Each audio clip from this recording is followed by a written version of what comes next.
My God, Nico. My God, they did it. There's no questions anymore. There is no this or that. The scenario was you win, you get into the dance, and damn, not only did they win, they absolutely handled business. They look like a team that should be in the playoffs, that should be getting that last wild card spot because they look like a dangerous team right now. So, welcome, ladies and gentlemen, episode 214 of the Far End of the Bench podcast. I've stolen enough of your thunder. I know this is the big thing that you wanted to talk about. It's the only thing. Let me cut you off right there, Jimmy. It's the only thing that fucking matters in the show. You were on rotation of center attentions around here. I had last week's. I let you have your little spiel about the Bengals first because it was your center attention. But no one gives a fuck about a team sitting at home for the second straight year. They care about the blue and orange that is back in the playoffs for the first time since Super Bowl 50. Are you kidding me? The drought is over. 8 years, rookie quarterback, 5.5 game winner, by the way, $80 million in cap hit, and the Denver motherfucking Broncos on the back of a rookie quarterback outlasted Joe Burrow, Tua Tagovailoa, Aaron Rodgers, just to name a few quarterbacks to make the 2025 NFL playoffs. We are in a beautiful time, Broncos fans. We are fucking like this is everything at this point is because we're playing house money. I don't know. We'll get into the game preview in a little bit. I don't care at this point. I fucking made the dance. I get to have one more week of chances. I don't have to worry about Black Monday. I don't have to stress about, okay, who's get fired from my team, or who's going to be drafted in the draft, depending on our record, who's going to be available. I'm not worrying about any of that right now. I'm licking my chops sitting here being like, we're going to fucking Buffalo. And frankly, no one's giving us a shot to win that game either.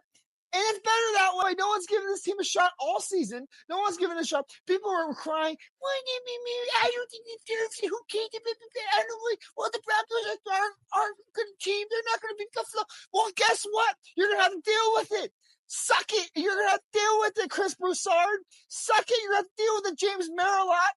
Russell Wilson's going to be a first round exit and get his ass beat by Fitty. And Bo Nix is going to walk into Buffalo and shock the damn world. Okay?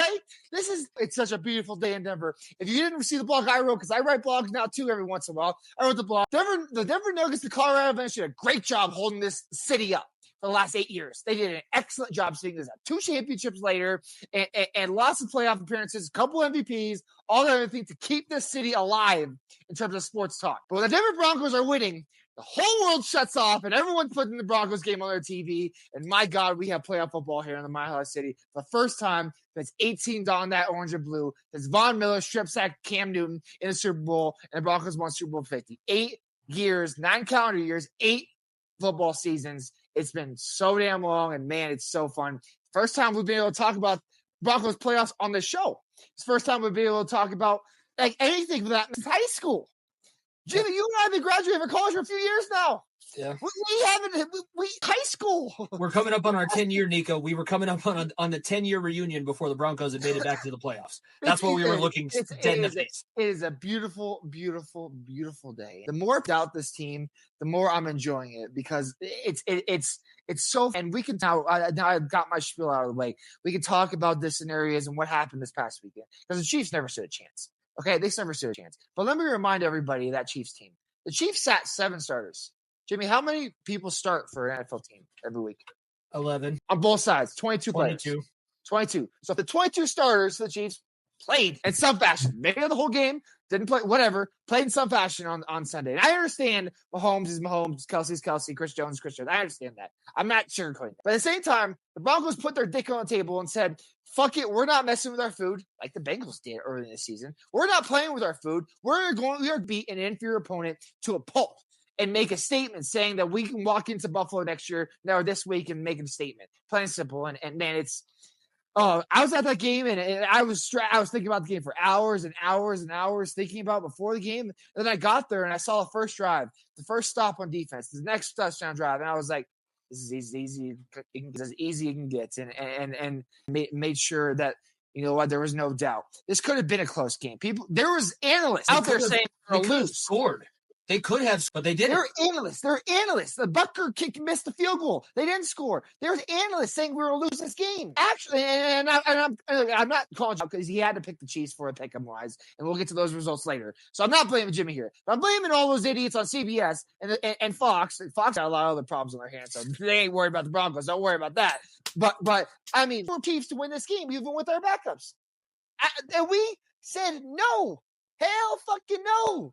The orange and blue that treats like no one else does. The orange and blue that something ground up through basically a no-name squad of players that were shipped off from other teams. I think John Franklin Myers, Brandon Jones, you go down with guys, McGlinchey is sought after or just shipped to the wayside by the 49ers.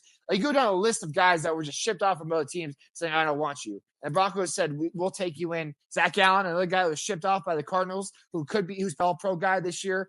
You go on and on. This team, and as I called it in the blog, the no-name crush, as John Gruden called it, the no-name crush, where frankly not many people know how the names outside of Bo Nix, outside of Defensive Player of the Year, by the way, soon to be odds-on favorite to win Defensive Player of the Year, and Patrick Surtain. It's to be a Broncos fan, and it's so much fun seeing a team that, like I said, everyone was counting out. I was counting out. I wanted to compete for a playoff spot. I didn't think it would be in the playoff spot. Because I told me we had 10 wins on our dock. I'm sorry. What the league did suck. I will say that the rest of the league was not good, but the Broncos. But you're in a division with 3 playoff teams. Yeah. You play 2 playoff teams, 6 or 4 out of the 16 teams. You're still, like you said, I cannot stress enough. The Denver Broncos with a rookie quarterback outlasted Aaron Rodgers, who everyone thought was going to be back to the playoffs once the Jets. With the Tua Tagovailoa was one of the best receiving corps, the team that had been in the playoffs last couple of years. Outlasted Joe Burrow, who played an MVP level season. Bo Nix outlasted all that. That cannot stress enough. There's only 2 rookie quarterbacks that made the playoffs, and the NFC is a lot worse than this. Okay, the AFC has MVP candidates, more than likely the MVP candidate in this league or in this. And Bo Nix said, "Nope, we're going to be. I'm going to show why I was after Oregon, why I was sought after at Auburn, because you give me a system around me, give me players that I trust, I can put this team in a position to win." And that's what he did all season long. And I think too, everybody that was bitching and complaining about how Sean Payton treated Russell Wilson and whatever he was doing on the sidelines. He was, I mean, yeah, again, no ball. He is a good coach. And when you have a good coach, whether you have players that you know or not, have good coaching, they can get really good performances out of these guys. And now you need to know names like Riley Moss and Zach Allen and Cooper and Franklin Myers. And, Nick Bonito, 3rd in sacks this year. 3rd. A team that with Nick Bonito, Jonathan Cooper, Zach Allen, led the league and sacks as a unit. It was this team just piled on together, and this is why I have so much belief in that we have a chance this weekend. Because Sean Payton is a better than Sean McDermott, in my opinion. Do we have the talent to match him? I don't know. That's what we talk about later. But Sean Payton, what he's done with his team, it's his team. Cannot stress this up. This is his team. The last 8 years of teams, there was no life. Last year was Russell Wilson's team. Last year was Justin Simmons' team, Jerry Jeudy's team. You take those 3 massive pieces team. Jerry Jeudy's a Pro Bowl player this year. He's gone, right? This team figures out a way to use Marvin Mims more. Mims looks like a stud for the next future. You lose guys like Justice. You bring in Brandon Jones, PJ Locke, Riley Moss and company to cover that up. You lose Russell Wilson, $80 million cap hit. And you say, you know what? Who cares? We're fuck it. We're going to do our thing. And if you're the Cleveland Browns, if you're the Pittsburgh Steelers, if you're these teams that are in limbo that don't know, if you're the Falcons, who knows if they would have, if Penix earlier on in the season, if they could have made the playoffs. Like if you're these guys that are just realizing, you know what, these quarterbacks, the young guy is hungry. Old guy is not hungry. Does not have it anymore. Russell Wilson plainly did not have it anymore. Still doesn't have it. Wild that we were true in saying that, because the Steelers are going to get their ass kicked by 30 because of how poorly and they backed themselves in to the playoffs. They got lucky. Justin Fields won them games earlier on in the season. But like it's one thing just to look at the team and look at the of the AFC and like, well, Broncos aren't that dangerous. Well, the Broncos aren't this, that, and the other thing. The matter is the Broncos are a team to deal with. You look at the way we played these playoff teams, right? Bengals on the road. That is a tough place to play. You go to overtime with them with a rookie quarterback. You go into Tampa earlier on in the year, one of the best teams in football at the point. Go in, beat them by 30. Like their season that you look at the Chiefs game, first Chiefs away, first game for instance. Bo Nix did everything he could to win that football game. Literally, there couldn't have been a single thing more he could have done, except for the kicker not getting blocked and the left guard getting run over. Literally. and you go in and a rookie quarterback walks in to Kansas City and knocks off the undefeated Chiefs at the time. Like that, there's it's so much fun. If you win or lose this weekend, like I said, you win, it's fun. You lose, whatever. But at this point, you're already looking to the offseason being like, who wants to come play with Bo Nix? How does this team grow? Like it's things like offense that hasn't even been unlocked. Hasn't even been unlocked. You see how Marvin Mims is being used. You see how Jaleel McLaughlin is being used. Imagine a Quinshon Judkins. Imagine a Emeka Ibuka. Imagine a Colson Love and Tyler Warren on this offense. And you're like, holy shit, this offense could even grow even further. Make Bo Nix so much life easier. And I get the sophomore something, this, that, the other thing. But a rookie quarterback in the playoffs is something to bestow. I cannot say that enough. A rookie quarterback.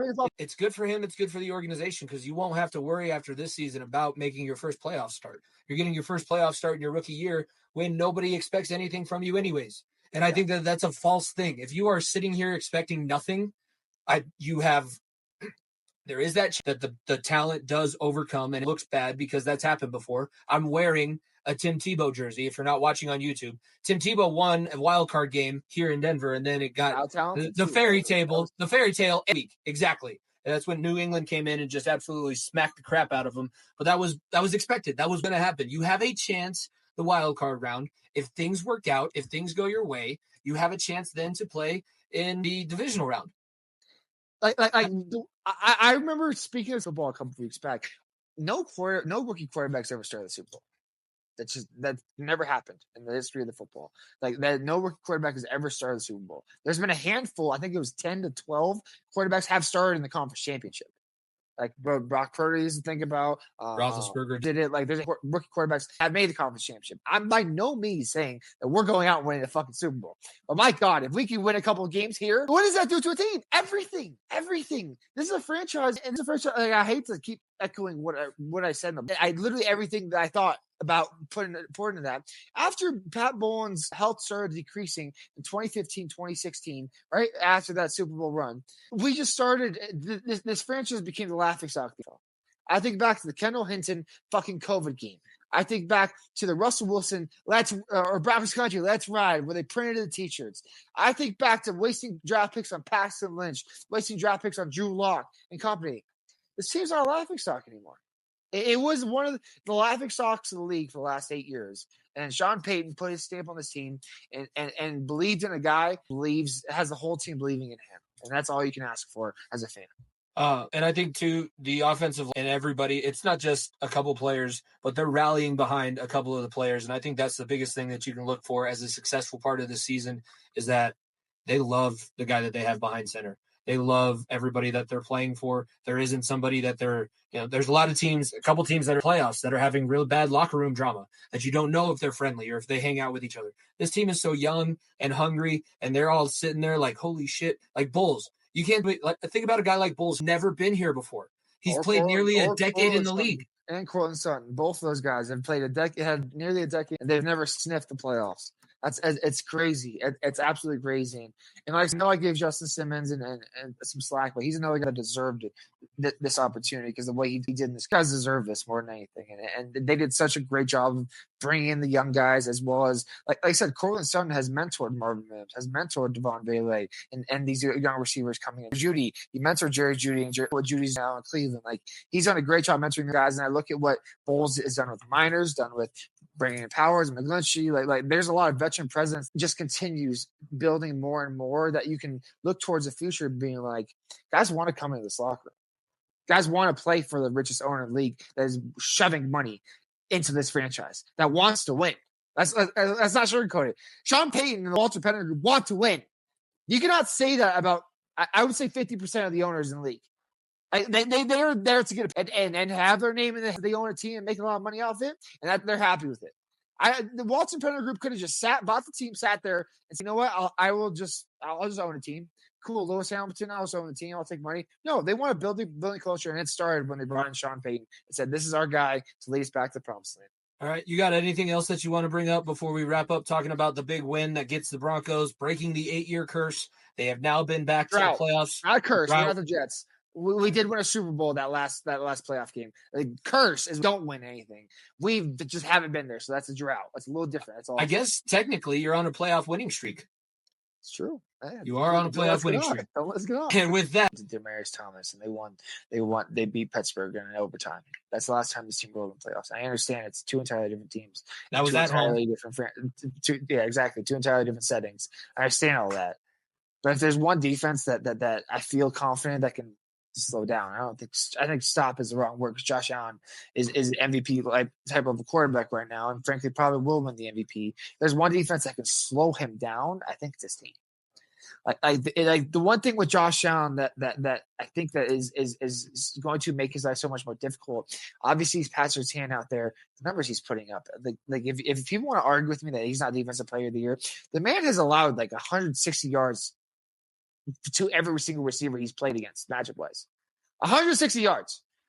He's faced off against the best of the best in the NFL. The best of the best in the NFL. Teams are literally having to scheme, motioning their good receiver over to get them away from this guy. That's how good he's been. And when you have that lockdown corner on one side of the field, you have to keep Josh Allen contained.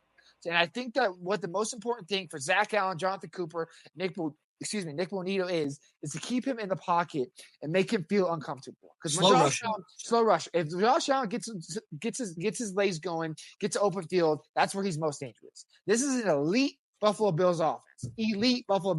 But this is also an elite Denver Broncos defense. And the one thing that helps, I saw Dan Orlovsky talk about this. I forget what show he's on, but he talked about this. How does Surtain affect all passes of the game? You can start loading the box a little more. You can start being a little bit more run heavy when you don't have to shade so much to a side of the field because you trust Surtain so much. You can start making James Cook's running game a little bit slower. He doesn't have to break these long runs because you have more people in the box to make those would-be 15, 20-yard runs into 4 or 5 yards where you have another down to play. Like, that's one thing that Surtain can do for this defense. And like I said, I said it, the X factor 2 weeks ago when the Broncos played the Bengals was Bradley Moss, and I stood by that. I think the X factor of this game is going to be Justin Sternad and Coney Barton. Because if they are able to... Got to spy him. You got to spy Josh Allen. You also have to make James Cook life as difficult as possible. You cannot let him get these long runs like he's had all season. You have to make this team one-dimensional, and Josh Allen will beat you. But these receivers aren't as good as the Bengals receivers you played a couple weeks ago. They're frankly not as good as some of the other talent you faced this season already. You already have the defensive player of the year on your team in the back end. So what you need to do is make this team one-dimensional passing-wise and make Josh Allen beat you with his arm and not his legs. And make Keon Coleman, make Amari Cooper, make all these guys make them beat you. Very nice and simple. Especially in the snow, it's going to be difficult.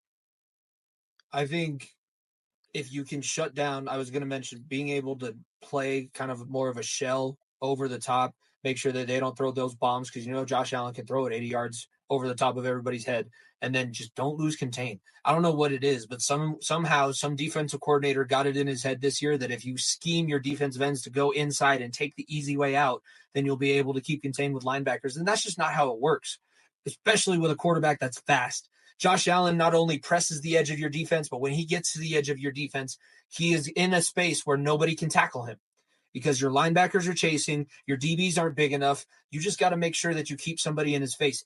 Everybody beats Lamar Jackson in the playoffs by slow rushing. You get off the ball, you push the pocket from the middle, but you never get to the same level or past the quarterback because that opens up rush lanes. You got to rely on people to cover a little bit longer, but hopefully they can do that, and hopefully your pass rush makes him think fast enough, because what has Josh Allen done so far? When he's thought he's had to be Superman, and he's done it, but they've lost in games that he's done that. When they establish a running game, that's when they're most dangerous. The game plan that I think that Vance Joseph is going to look at heavily is that Week 14 game against the Rams, where if you watch what the Rams are doing, they press one-on-one coverage and had DBs over the top, and they let Jared Verse just tee off. They let Jared Verse tee off, and they let him go off. And I think that the Broncos should just let Bonito loose. Let Bonito loose. Let Jonathan Cooper loose, and have trust in your DBs. Have trust in your DBs that just gained a lot of confidence. Like I said, the defense hasn't let up a point in full game now. The only team to not score a point last week is Kansas City Chiefs, right? Like that is a big momentum boost, in my opinion. It's a big momentum boost for a defense that obviously, look, it's not the same talent they're not facing. But to put a skunk egg on the board, it gives you that momentum defensively. As for the offensive side of the ball, I said this going into the Chiefs game, and I think it's even more important. Like, you need to keep Josh Allen off the field. That means establishing the run. That means not turning the ball over. If you can establish the run and not turn the ball over, I understand that you don't need these hero plays. One hero play out of the game, maybe two here and there for the whole game is fine, right? Let Joe Burrow let Bo Nix blow the top off of Marvin Mims down the field one time and just give him a shot that you know he can do. But make the smart plays, what they did against Kansas City, and make Bo Nix keep the ball in his hands, and just make sure the running game gets going too. Because like I said, the best defense sometimes is a good offense. And if you're able to keep Josh Allen off the field for a loaded period of time, it's what the Kansas City Chiefs have done for years and years in the playoffs. They kept Mahomes on the field and kept Josh Allen sitting there on the sidelines having to watch Mahomes cook him in prime time, plain and simple. That's exactly what I had to do. So if you're the Broncos, that's the game plan going in offensively. And like I said, you don't turn the ball over, you will be in this game. I have that much faith in this defense. You don't turn the ball over, you will be in this game. Defense is very likely to get at least a turnover because Josh Allen, as good as he is, that is still kind of his Achilles heel. And in the playoffs, he's done dumb shit before. If you put pressure on him, and he's got a lot of pressure, and so does the other head coach. And you know who has no pressure? The entire Broncos organization. No pressure. If we win, great. If we lose, that's too bad. Frankly, Sean Payton can outcoach Sean McDermott. This game gets in the crunch time. I have no doubt that Sean Payton can coach circles around Sean McDermott because Sean McDermott has been outcoached multiple times in playoffs. Multiple times by Zach Taylor, by Andy Reid, by Lamar Jackson, and John Harbaugh. You're down the list of teams that Buffalo's faced in the playoffs. He's been outcoached in the playoffs. Plain simple. Yeah. Teams have just played chess while he's trying to play check, or been playing chess while he's been trying to play checkers. Like that could be a downfall for the Bills. Is all I'm saying. It could be. I agree with you, and I don't like how he's not been a very consistent head coach, and I think it's do or die for him. I think that if he loses, there's a good chance that he's not the coach anymore, just because it's very clear you can't get through this one thing. Those are our picks. I'll make sure we're going to put out individual videos for